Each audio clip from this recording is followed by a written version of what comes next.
Welcome to another episode of Stories from the Edge of Life. Once again, we have a very special guest, Erica Vega. She's been she's been with us in the past. Welcome back, Erica. Thank you. Thank you. Glad to be Erica, back. likewise, I'm glad you're back as well.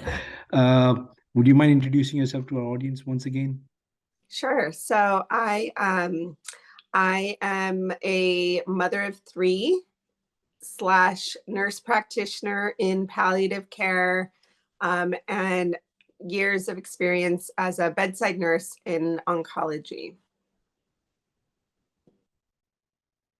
Great. And I'm Parag Bharadwaj. I'm a hospice and palliative medicine physician in the US.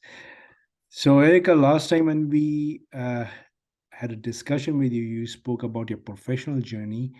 Very interesting, and you sort of have not put a complete pause, but you have you know taken a break from bedside care for at least for now.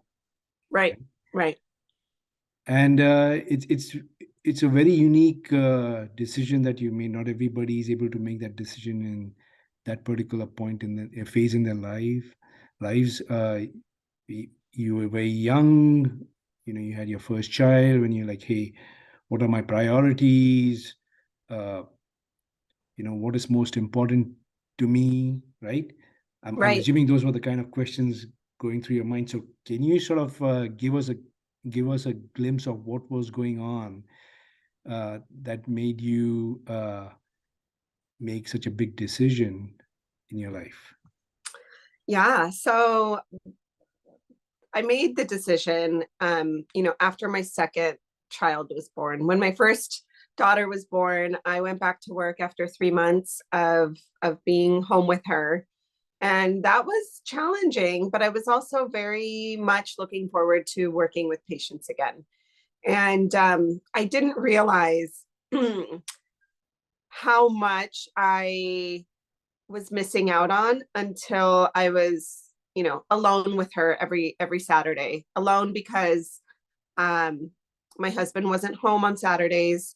And so I was working full time Monday through Friday. And then Saturdays were my enthralled and thrown into truly being a mother to this child who was acting out a lot with me. And I don't know that we've talked about that, Dr. B, but there was a lot of acting out. Specifically, there was a day where I could remember 7 tantrums that were 30 minutes or longer.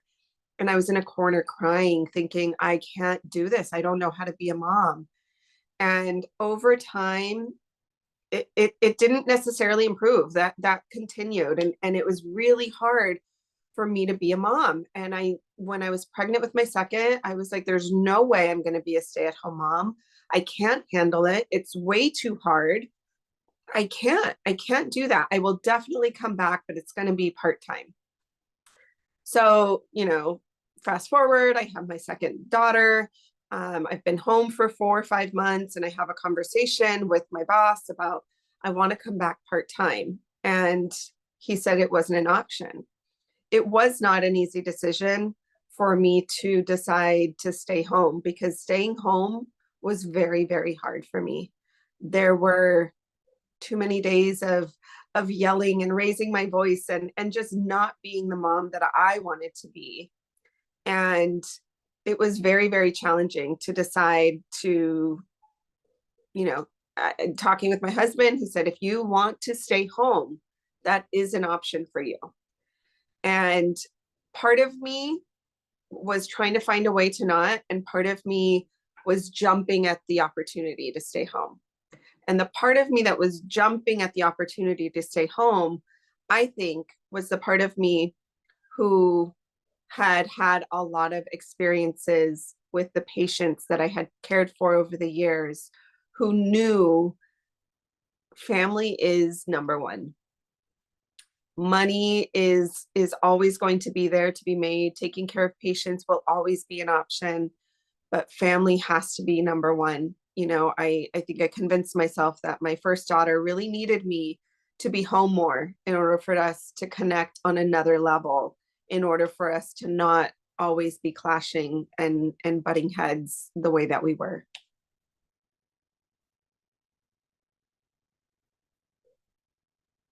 Got it.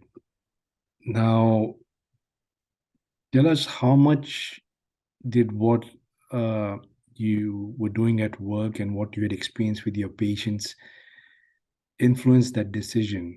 Because we see patients in very difficult and testing times, and like you said, you realize when you are with them what is really important in life. It's interesting to me because you wanted to be at home, but you knew it wasn't going to be easy, right? Yes, And yet you wanted to pick that choice because you knew it was important. right. So could you highlight some of the experiences that you had with your patients that really pushed you in that direction?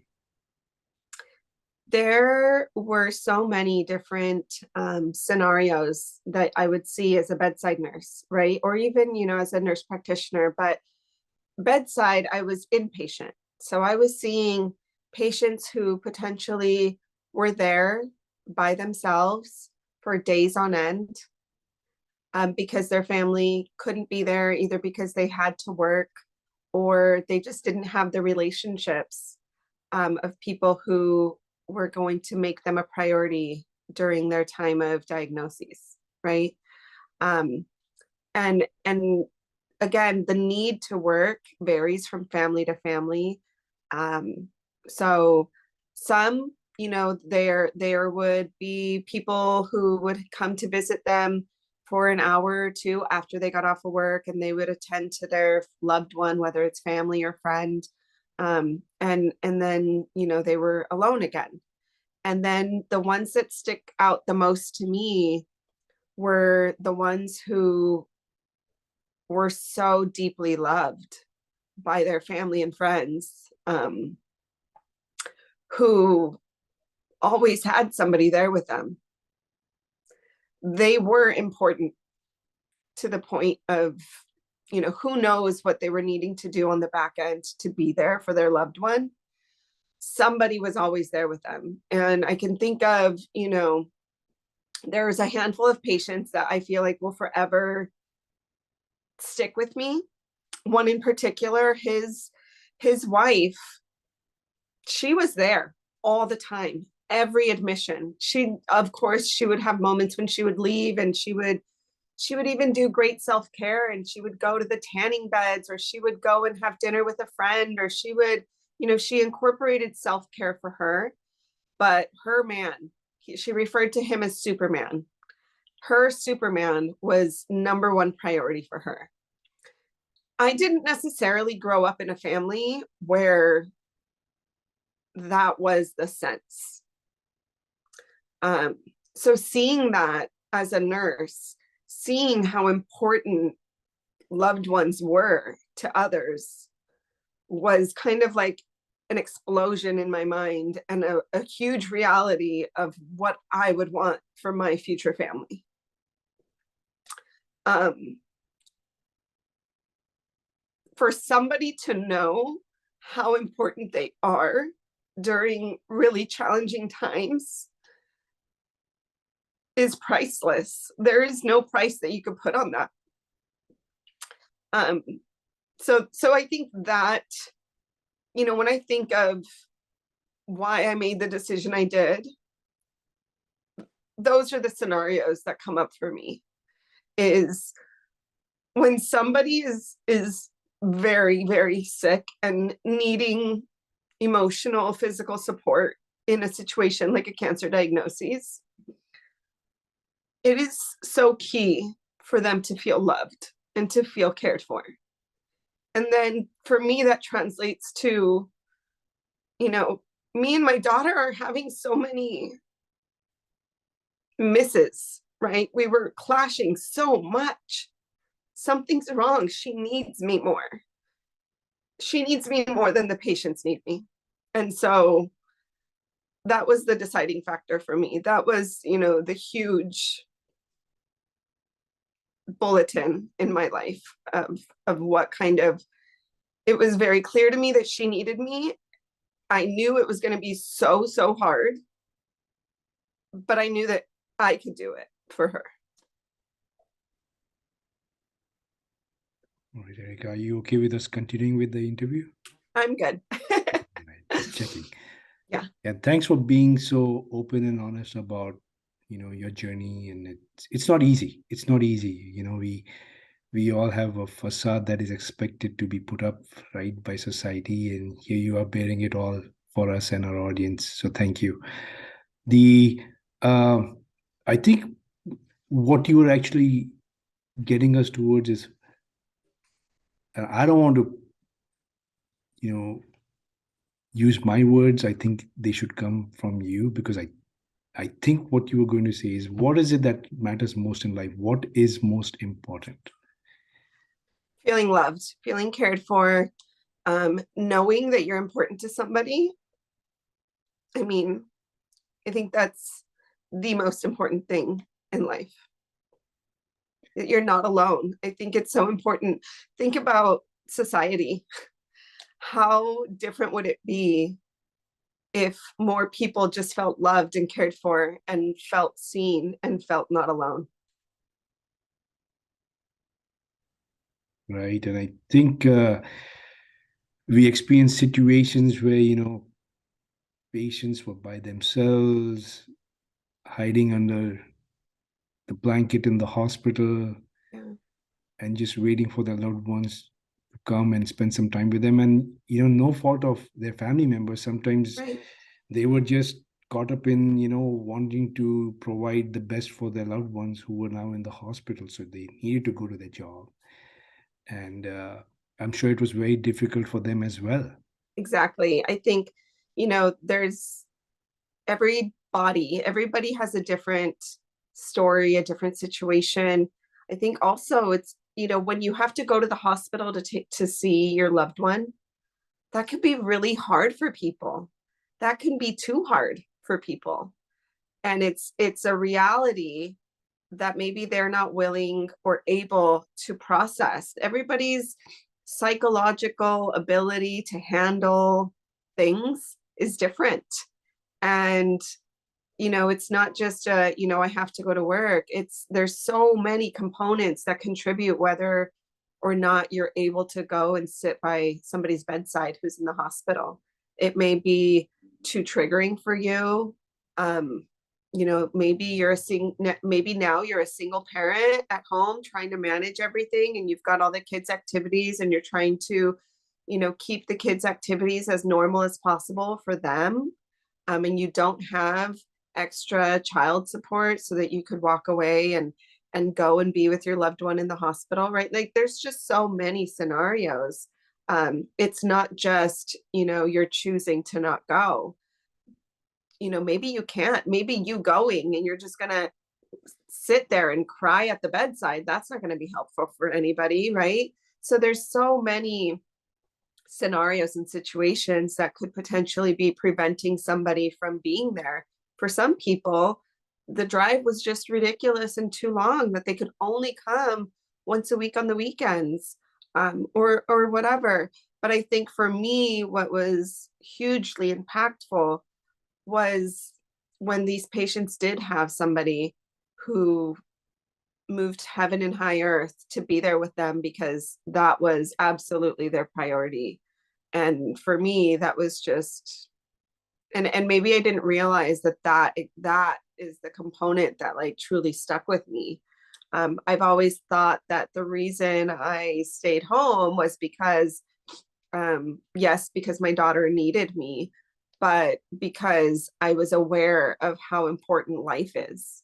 And because of the life experiences that I've had with patients, I was just so acutely aware of how short life can be for us sometimes, and how, you know, no matter how much you can make at a job, if the family could be okay without me working, um, you know, we're in a small home and we've got 3 kids in one room, but you know what? We are happy. We all feel loved. We have a beautiful life. I don't know what my relationship would be with my husband if I was working full time. I think that there would be a lot more clashing. There's so many components of I don't know, had I gone back to work full time. Yes, I've known you for a long time, and as you were speaking, I was just wondering, you're always very kind and generous and very pleasant, but you do seem different now. And I was trying to figure out what is different about Erica, and it's like you're content, all Yeah, those things that matter to you, you've checked all those boxes, right? yeah, yeah. Amazing. I am very happy with where we are as a family, as a woman.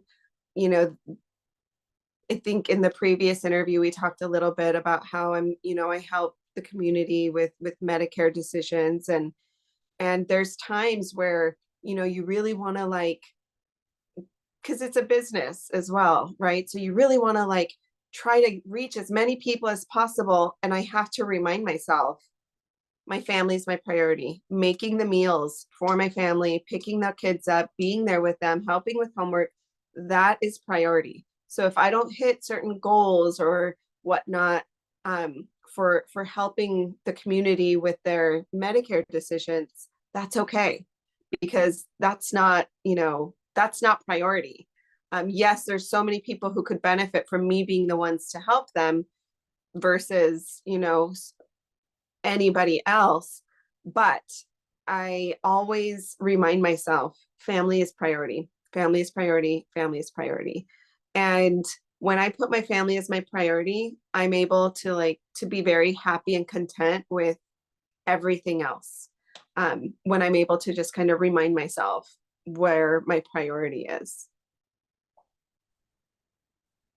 Right now, what part of being at home do you enjoy the most? Honestly, I think getting to be the one to take them and pick them up, is a gift that I didn't grow up with my parents taking me to school and picking me up.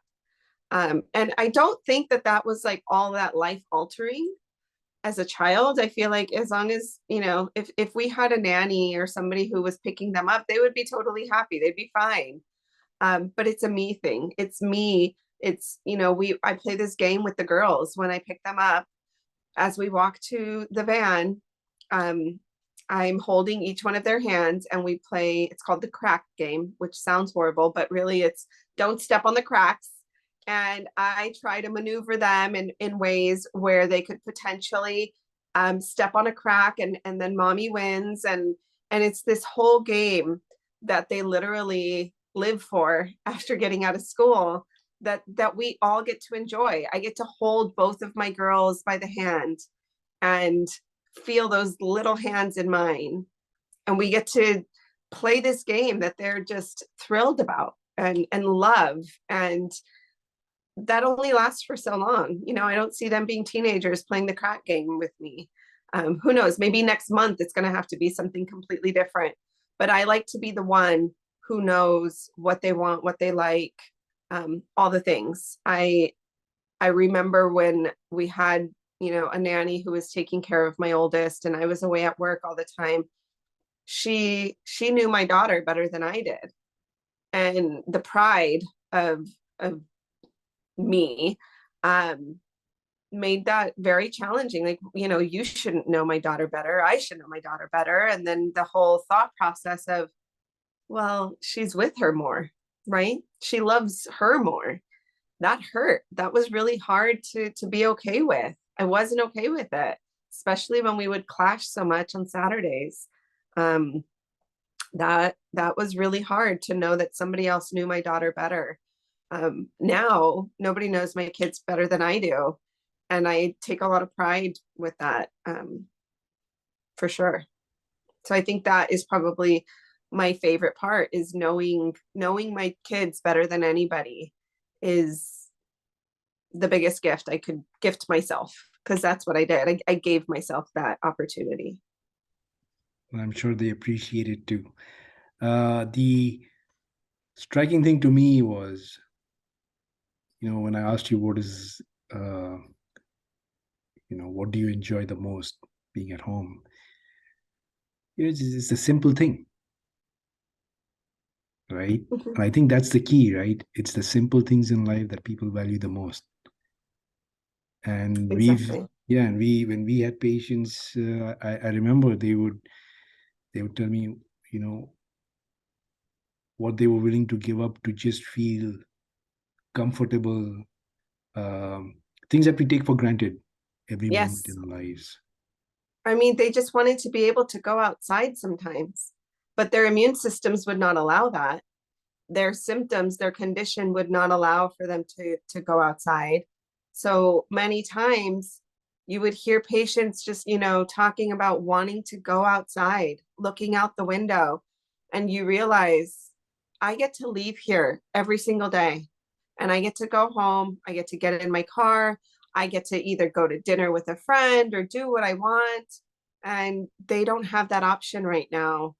And you need to appreciate what you have. Is It was kind of the self-talk for me, having those types of interactions and conversations with patients.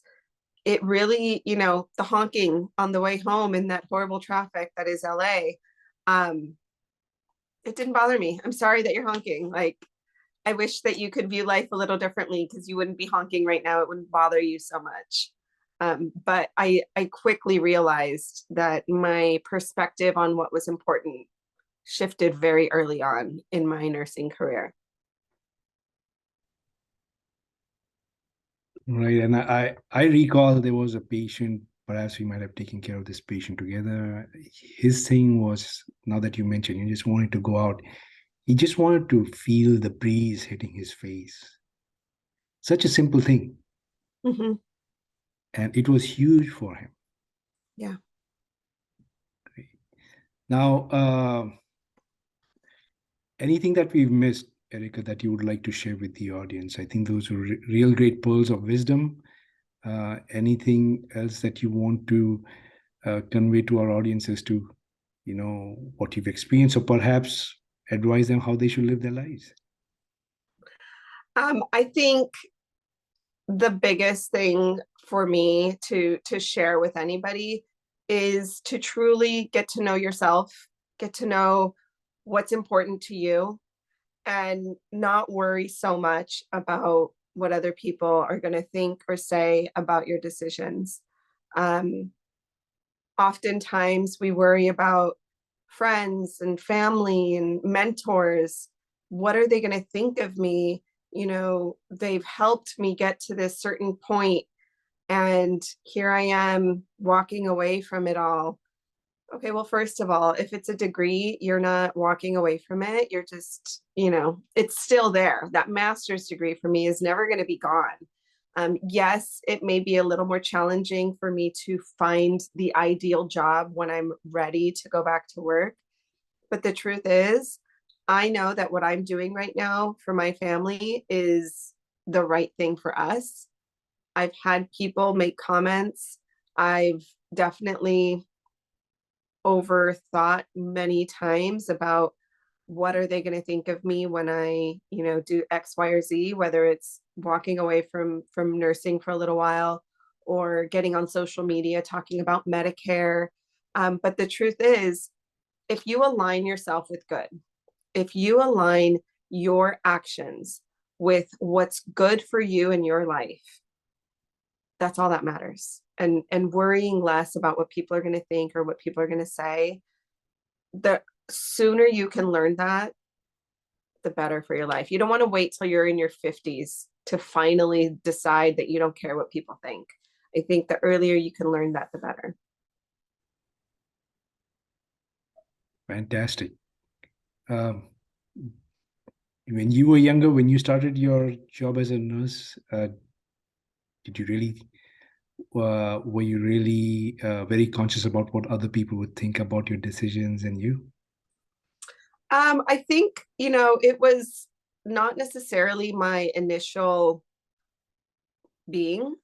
I working at the place that I worked at, it kind of like opened my whole world. I came from a very small mindset.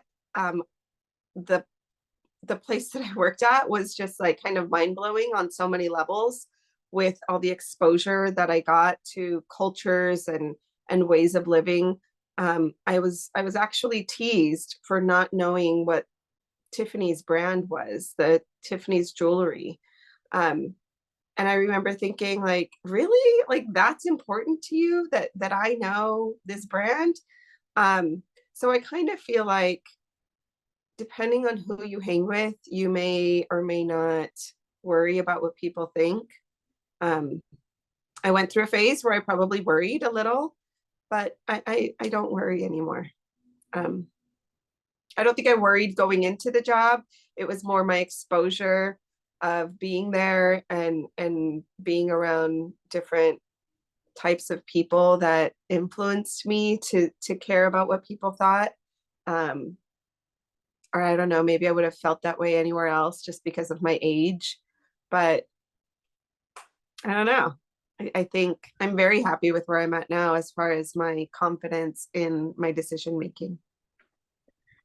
Yeah, I'm trying to figure out as I'm listening to you, Erica, uh, are you truly in love with yourself or are you truly in love with the people that you love the most? How would you put it? I think I love the people I love the most. There's I think one thing is we all know every flaw that we have in ourselves, and it takes a lot of work to fully wrap yourself around loving every bit of you despite your flaws. Versus, knowing your child's flaws and still loving them is a little different. And of course, my man, I'm so thankful for and love and adore him. So still working on that self-love. But I feel like I'm in a good place. I'm not in a bad place as far as that goes. Amazing. I should have probably asked this earlier. It just slipped my mind. You mentioned Superman, right? And how much uh, his wife loved him. And could you just share a glimpse of, because I don't recall that patient if we did take care of this patient together, but um, to be looked as Superman by your loved one and then to be in a hospital with a diagnosis of cancer, being sick, being dependent on others, must have been really difficult for that patient. Did you ever get He to go ahead? he took it with such grace. Like he rarely had complaints. Yes, he had symptoms that needed to be managed, but he was all smiles, especially when his wife was there. And if she wasn't there, his sister in law, her sister was there with him. And he was so loved and so cared for. And I feel like that contributed to his mood. His mood was just impressive. Um, I don't want to say for a cancer patient, it was impressive for just in general. Um, just they would play jokes on me. They would, um, we kept in touch outside of the hospital. Um, I think that being loved that way and being cared for and being seen in such a beautiful way, it just helped him maybe have a little extra umph to getting through each hospitalization. Um, and with him, it was years. It was years of in and out. And a lot of times he was out. Like there were, maybe 2 years of him not being around, and then he would come back and he didn't view his hospitalizations as like the end all. He viewed it as, I just need to come in to get better so I can get out of here and go be with my wife. Um, it was just beautiful. He was a Superman. You said he was. So is he no longer with us? Yeah, yeah. He passed away a while ago. Well, thanks for sharing all your wisdom. And, it takes a lot of courage to make the decisions that you've made in life, Erika. I'm just feel very lucky that I've known you. And I look forward to future interactions as well. Yes, I do too. Thank you. I remember when you reached out, I said, I'm a stay-at-home mom now. Is that, are you sure you want to talk to me? So I'm glad that we were able to catch up, and I'm glad that you still felt that there was some value for me to add to your series. Sorry, I say, of course, everybody has a story to share, right? And as I was expressing to you earlier, in the end, we are all going to be remembered as stories. True. And that's why I'm trying to capture the stories of the wonderful people I've come across, and I'm still coming across, in this wonderful life that we get to live. I agree. Thank you very much. We'll hope to have you back again in the future. Okay. Have a good one, Dr. B. You too.